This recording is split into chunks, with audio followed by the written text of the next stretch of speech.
Military pride and patriotism are important to machinists here in Missouri.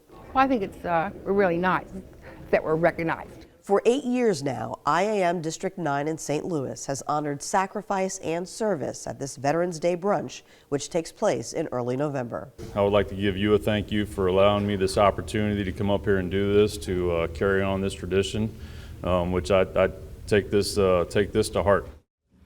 I want to say thank you to all the veterans in the room.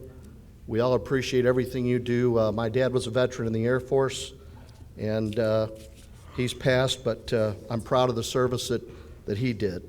Here, machinists have heavy hearts for former service members because our union is loaded with veterans. We probably have more veterans than any other union in this country. IAM members at the ceremony were eager to share their stories of sacrifice, like this mom-daughter duo. That's awesome. That's very rare, and that's awesome.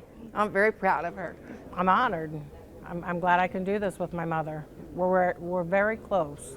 Men who served during the Vietnam era were also at the event. I was drafted in 1963. Odd part about it, I got my draft notice about 2 weeks before my 23rd birthday. I volunteered, but a lot of the people that I served with weren't volunteers, they were drafted. For many Vietnam-era veterans, the brunch is emotional because they never received a hero's welcome once the controversial war ended. We were called baby killers. I was at a march in Washington, D.C. where a bunch of young people spit on us and called us names. We were not really loved, respected, whatever the word would be whenever we got out. Everybody just came home and got a job and tried to go on with our lives. IAM retiree Jim Stroop embodies the raw emotions associated with the Vietnam War era. It took almost 5 decades before people publicly thanked him for his service. So I was coming out of the grocery store one Christmas time, and there was 2 young men there, high school guys, ringing the bell for the Salvation Army, and they, I don't know, maybe I was wearing an Army hat or something, and they thanked me for my service, and I said, "What?"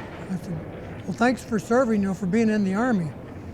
And I said, "Well, you're welcome." It just seemed shocking to me. But the Machinists Union strongly stands with veterans like Stroop and says, I personally want to thank each and every one of you Vietnam veterans for what you did in protecting our way of life back in the day. District 9's brunch also comforts and consoles family of fallen soldiers who died in Iraq and Afghanistan. I received a title in June of 2006 that I didn't want, and that's the title of a Gold Star father. Me and my wife, and you have to excuse me at times, we lost our youngest son. We only had 2, Marine, and he got hit by an IED, and we lost 4 good Marines that day. With a mix of emotions, about 65 veterans were able to attend this year's brunch, an important labor event that helps heal wounds of war and gives credit to generations of service members who proudly answered the country's call. Know that we are forever grateful for what you have given us. We will never forget the sacrifice you and your families made for all of us.